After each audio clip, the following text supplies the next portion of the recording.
Wassalamu ala asyrafil anbiya'i wal mursalin wa ala alihi wa sahbihi ajma'in amma ba'd.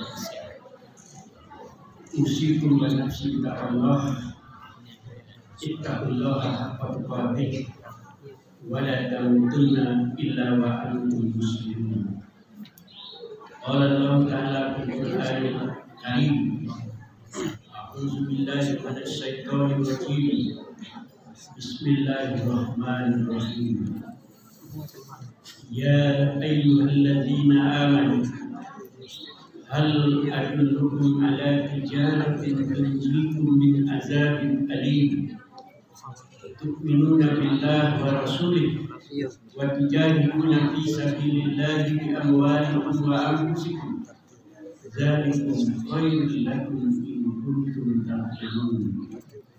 Yaghfir lakum dzunubakum wa yudkhilkum jannatin tajri min tahtiha al-anhar wa masakin thayyibatan fi jannatin 'adn dzalikal fawzul 'azim wa ukhra tuhibbunaha nasrun minallah wa fathun qarib.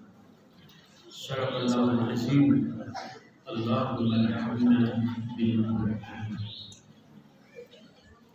Bapak dan Ibu yang dicintai oleh Allah, wabil khusus Bapak Ketua Pengurus Masjid dengan staf beliau, Imam Masjid, Ustaz-Ustaz yang lain, dan seluruh handai tolan anak-anak kami, remaja-remaja kami semuanya yang hadir di tempat ini. Ini ramai luar biasa. Karena kecintaan kita kepada Allah, di mana kita dipanggil oleh Allah untuk beribadah, wabil khusus ibadah di bulan Ramadan. Sebagaimana firman Allah, Ya ayyuhalladzina amanu kutiba alaikumus syiyam kama kutiba alal ladzina min qablikum la'allakum tattaqun. Shadaqallahul 'azim. Allahumma arhamna bil Qur'an. Kaum muslimin yang dicintai oleh Allah, hari ini banyak orang yang galau dan bertanya-tanya siapa yang akan menjadi pemimpin, katakanlah sebagai presiden untuk Indonesia di masa yang datang. Malah begitu galaunya ada yang menelepon saya. Ustaz Akil, ada sehat? Alhamdulillah sehat. Kalau Bapak gimana? Dari pagi malah dari malam nggak enak badan saya, maloyo balik sadonya. Kenapa? Lalu dia katakan, waduh, karena pilihannya tidak menang. Nah, ini yang dia ucapkan kepada saya, sabar Pak, sebab menang atau kalahnya itu ada dua hal. Pertama, menang di dunia. Yang kedua, menang di akhirat. Orang kafir, orang pendusta, orang tukang bohong, dia bisa saja menang di dunia dan bisa saja kalah di dunia. Yang pasti dia akan kalah di akhirat. Sementara orang yang jujur, orang yang beriman, orang yang teguh di dalam perjuangan, meski di sisi manusia dia nampak kalah, tetapi di sisi Allah dia adalah menang. Qad aflaha man zakkaha wa qad khaba man dassaha. Sungguh beruntung orang-orang yang mensucikan dirinya, yang menjaga nilai-nilai ucapan, perbuatan, dan sungguh rugilah orang yang mencelakakannya, yang merendahkannya. Oleh karena itu kaum muslimin yang dimuliakan oleh Allah, kalah dan menang yang terpenting sesungguhnya adalah menang di sisi Allah. Setuju Bapak? Setuju? Setuju? Jadi kita tidak perlu menangis, tidak perlu bersedih. Allah lah yang terbaik. Siapa yang terbaik bagi Allah nanti akan bersama-sama bagi kita dengan kita masuk ke surga Jannatun. Nah, akan menjadi teman kita, akan menjadi sahabat kita, dan nanti akan bersama-sama dengan Rasulullah SAW. Kaum muslimin, maka dalam ceramah pada malam ini kita akan membahas beberapa akhlak yang tinggi, di mana Rasulullah mengatakan wa ma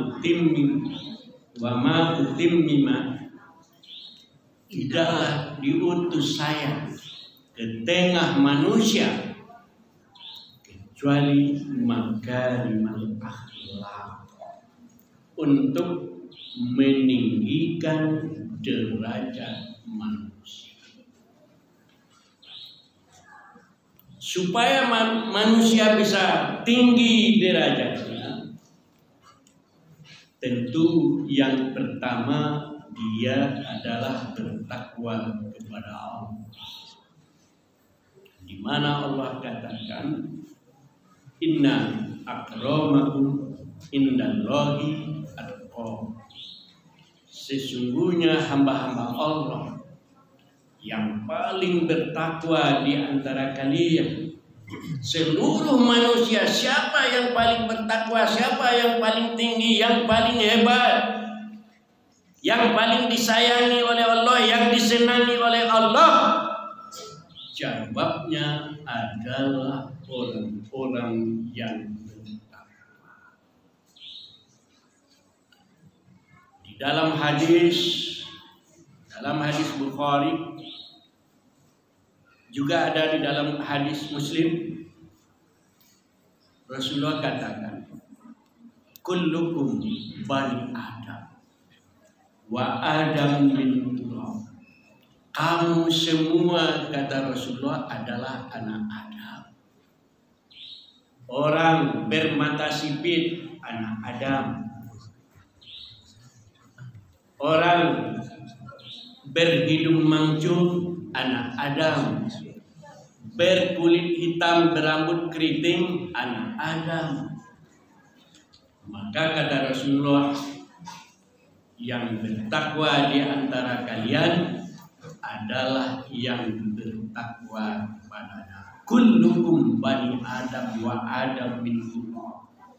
Kamu semua adalah anak cucu Adam, dan Adam diciptakan dari tanah. Maka yang paling mulia di antara kalian adalah yang paling bertakwa. Bukan rambutnya yang keriting, bukan yang rambutnya lurus, bukan yang hidungnya pesek, bukan yang hidungnya mancung. Di akhirat nanti, di surga nanti, kita akan bertemu insya Allah dengan hamba-hamba Allah. Ada orang Eropa, tentu mereka itu berkulit putih, tinggi badannya, kemudian hidungnya mancung.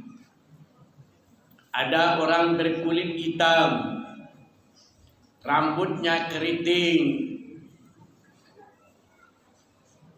tapi dia dimuliakan oleh Allah karena akhlaknya. Maka nanti kita jangan sampai bersedih hati. Yang terbaik di antara kalian adalah yang paling bertakwa. Itu satu. Yang kedua, Bapak yang dimuliakan oleh Allah, bahwa ketakwaan akan nampak, akan lahir ketika kita membina, menanamkan kejujuran. Jujur, benar dalam berbuat.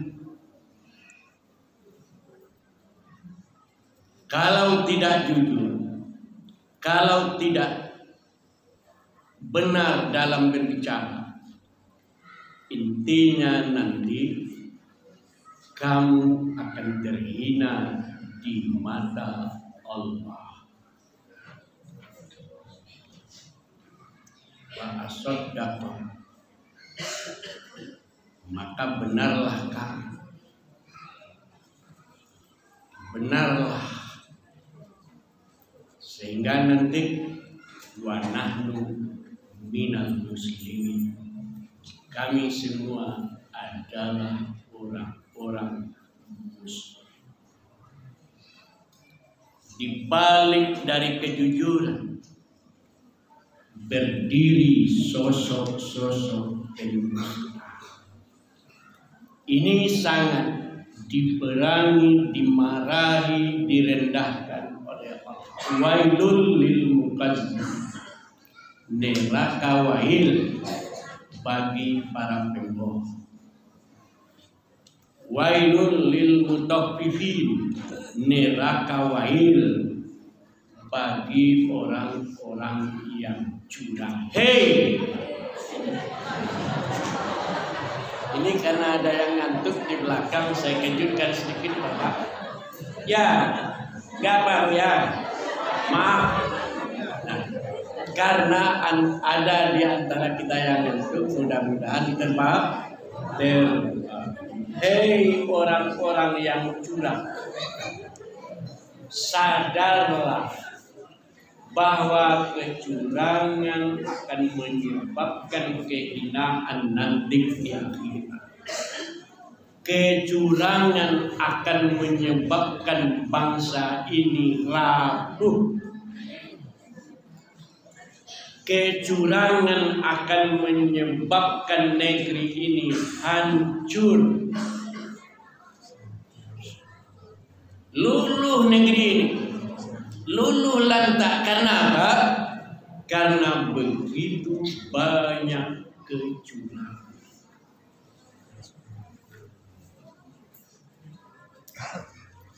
Rasulullah SAW didatangi oleh seorang pria. Lalu dia mengatakan, membuka perasaan, menyampaikan unek-uneknya, ya Rasulullah, saya adalah orang yang banyak berbuat dosa. Mungkin di antara saya nih, redaksinya dari saya, tapi intinya begitu. Mungkin di antara saya, di antara kalian, sayalah yang paling banyak berdosa. Dosa zina, dosa membunuh, dosa-dosa besar lainnya. Setiap hari saya bergelimang dengan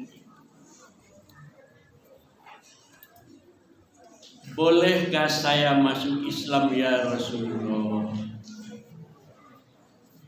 Tegak telinga para sahabat yang lain. Ini pertanyaan apa ini? Bolehkah saya masuk Islam ya Rasulullah? Karena begitu banyaknya dosa Anda, mungkin ada yang berpikir, wah kamu tidak akan diampuni Allah. Tetapi kata Rasulullah, boleh. Tapi ada syaratnya. Apa syaratnya ya Rasulullah? Syaratnya satu.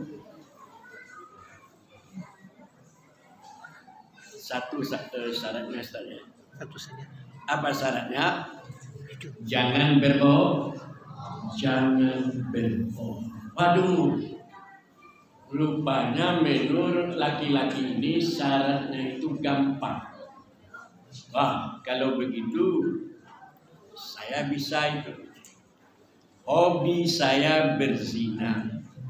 Hobi saya minuman keras. Hobi saya macam-macam lah yang kurang baik. Bolehkah saya melakukannya ya Rasulullah? Maka kata Rasulullah, hanya satu yang tidak boleh kamu lakukan, kamu jangan berdusta.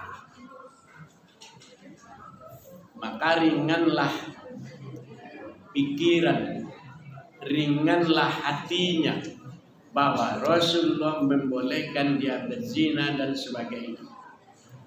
Maka pulanglah dia ke rumahnya, lalu dia berpikir, waduh, bagaimana nanti kalau saya berzina, saya berbuat jahat, kemudian bertemu dengan sahabat yang lain, bertemu dengan Rasulullah, bagaimana saya mengatakannya? Ya Allah, ya Tuhan, tidak mungkinlah saya tetap dalam dosa-dosa saya. Akhirnya kaum muslimin yang dimuliakan oleh Allah, laki-laki itu betul-betul bertobat. Dia tidak melakukan kesalahan kecil apapun, apalagi kesalahan besar. Hanya dengan satu larangan yang dikatakan oleh Rasulullah, jangan berdusta, jangan menipu. Kenapa ini dikatakan oleh Rasulullah? Karena ini adalah prinsip. Bila terjebak kepada kongkolingkong, penipuan, dusta, cawe-cawe, ya cawe-cawe namanya Pak ya, maka hal seperti itu menyebabkan kita terjauh dari kebaikan. Oleh karena itu, jika ingin dimuliakan oleh Allah, ditinggikan derajatnya oleh Allah, diterima taubatnya, maka hendaklah dia mengakui kesalahan, tidak lagi berbohong. Kalau ada seorang pemimpin, calon pemimpin yang berbuat bohong, yang terbaik adalah melakukan kesalahan.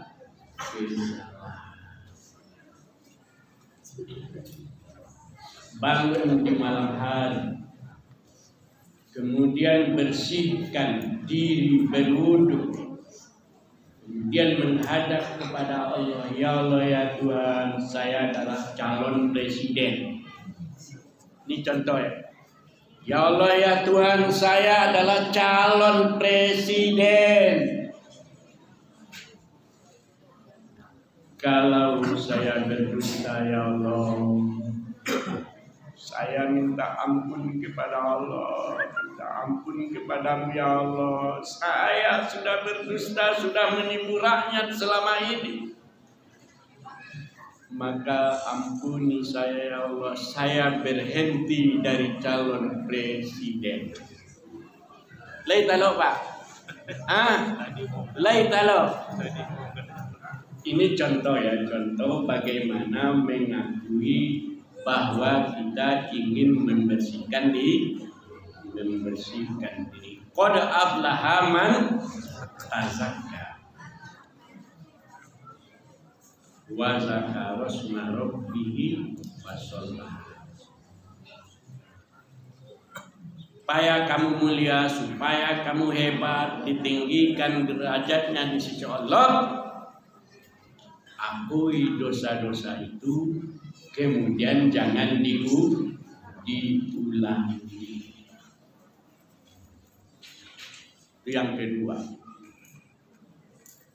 Yang ketiga, kaum muslimin yang dimuliakan oleh Allah, supaya kita bisa menyadari bahwa itu salah, yang benar itu benar, maka kita menyempurnakan penyesalan dan ketobatan. Inilah yang disebut oleh Allah, tubu ilallah taubatan nasuha. Tobatlah kamu. Bagaimana tobat kepada Allah? Dengan tobat nasuha. Ada seorang wanita di masa Rasulullah juga, dia sudah berzina, maka dosa itu memberatkan pikirannya. Ya Rasulullah, saya adalah wanita pendosa, berzina, mungkin tidak sekali atau dua kali dan sebagainya. Intinya dia ingin bertobat. Maka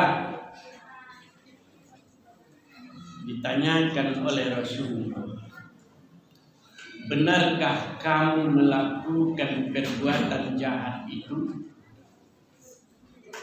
Kamu sudah berzina dan anak yang kamu gendong ini adalah anak haram, hasil perbuatan kamu yang melakukan kecurangan terhadap dosa itu. Benar ya Rasulullah. Apakah kamu itu berakal? Apakah kamu itu berakal, waras, sehat? Waras ya Rasulullah, saya sehat. Saya ingin menghapus dosa-dosa saya, maka hukumlah saya ya Rasulullah. Rasulullah tentu paham, kaum muslimin tentu mengerti. Pezina di dalam Islam adalah dosa besar dan pelakunya dirajam. Lain kalau dirajam Pak, lain dirajam bagaimana? Bukan hanya sekedar dicambuk, lebih dari itu. Kalau dosa zina lebih hebat dari itu, digali ke dalam lubang. Ini pezina muson, ini pezina yang sudah berkali-kali, yang berat itu, kelas berat. Kemudian dimasukkan, digali lubang, dimasukkan, ditimpa dengan batu. Maka kata Rasulullah kepada wanita ini, kamu mempunyai anak kecil, kembalilah kamu ke rumahmu dan berilah anak kamu itu makan. Kemudian biarkanlah dia besar sampai engkau sapi. Dibiarkan berhenti kalau sudah pandai mandiri. Maka setelah itu teringat oleh wanita ini, datang lagi dia kepada Rasulullah. Ya Rasulullah, rajam saya ya Rasulullah hari ini. Maka kata Rasulullah, kembalilah engkau pulang. Anakmu masih perlu makanan dan minuman darimu. Biarkanlah anakmu itu agak besar, lalu nanti kalau sudah ikut kembali. Maka akhirnya dia datang lagi.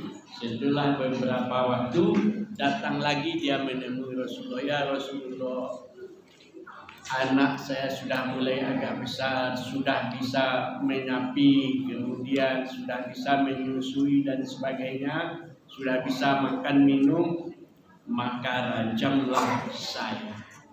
Maka ditanyakan oleh Rasulullah, apakah engkau sehat saja? Sehat. Apakah engkau waras? Waras. Apakah engkau siap untuk melakukannya? Siap. Maka diperintahkan oleh Rasulullah untuk menggali lubang. Kemudian wanita itu dirajam.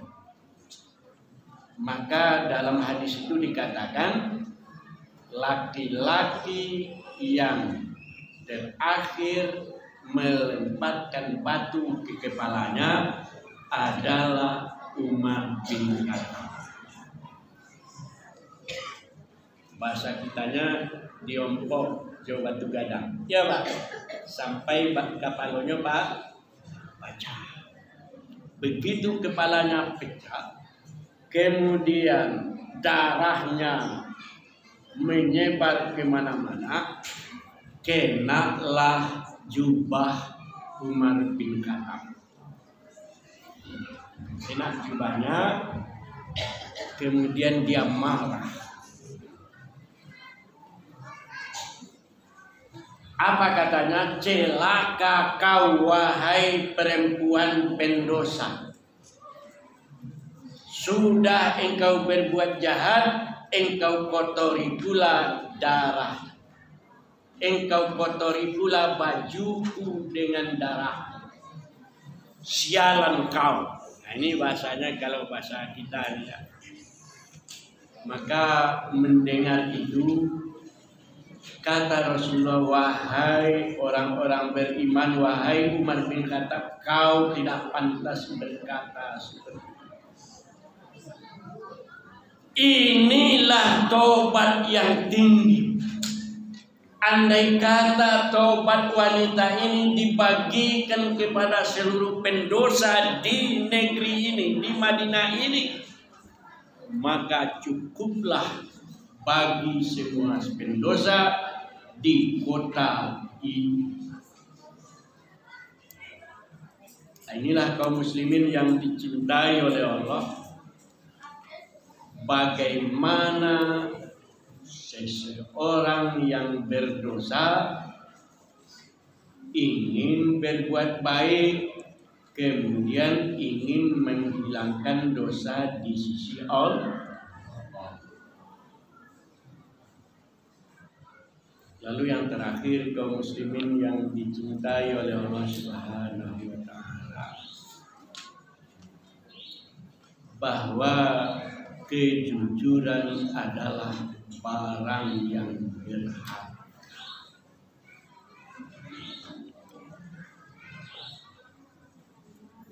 Semakin lama semakin sulit orang yang jujur.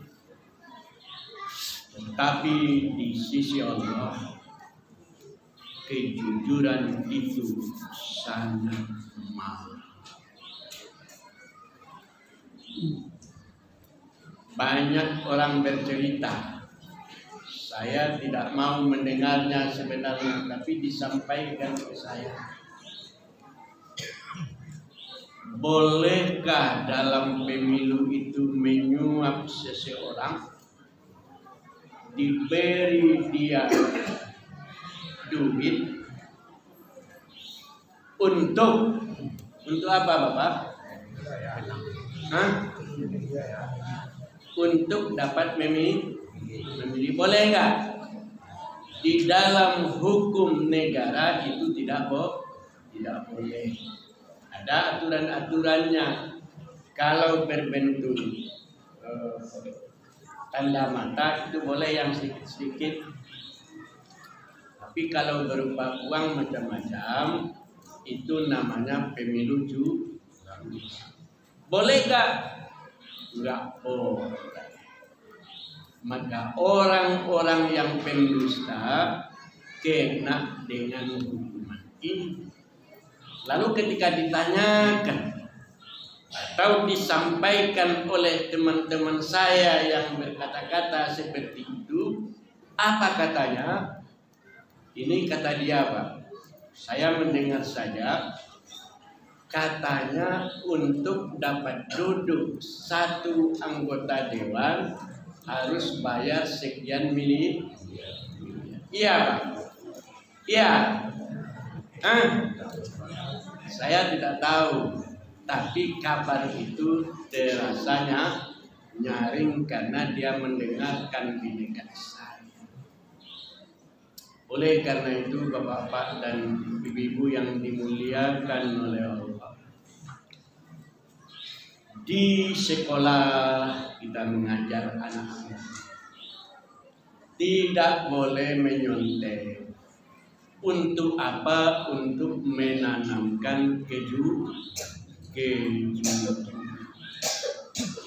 kejujuran ini harus dikembangkan di negeri Indonesia supaya negeri ini baldatun thayyibatun wa rabbun.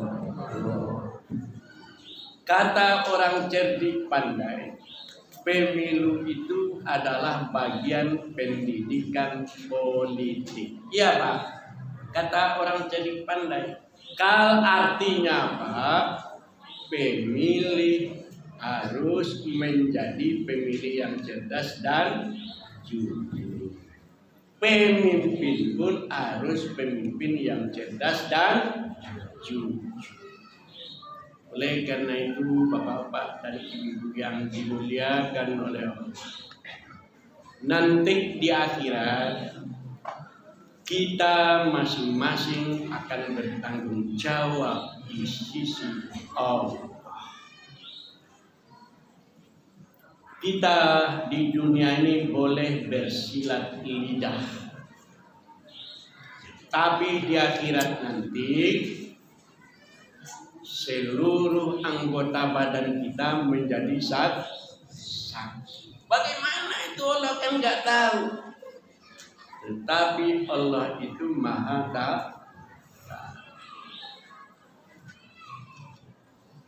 Maka karena itu kaum muslimin yang dimuliakan oleh Allah, besar harapan kita bahwa tugas kita adalah menjaga negeri ini, menjaga bangsa ini, supaya menanamkan kejujuran.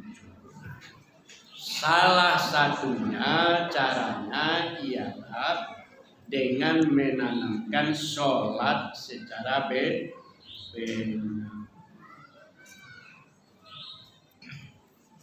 Insya Allah, kalau kita menanamkan kepada anak kita, kepada cucu kita, bagaimana sholat itu yang benar, yang jujur, yang sungguh-sungguh, yang ikhlas, insya Allah Allah akan menjadikan anak kita anak yang soleh di sisi Allah. Amin ya rabbal alamin. Walhamdulillahi rabbil alamin. Wassalamualaikum warahmatullahi wabarakatuh.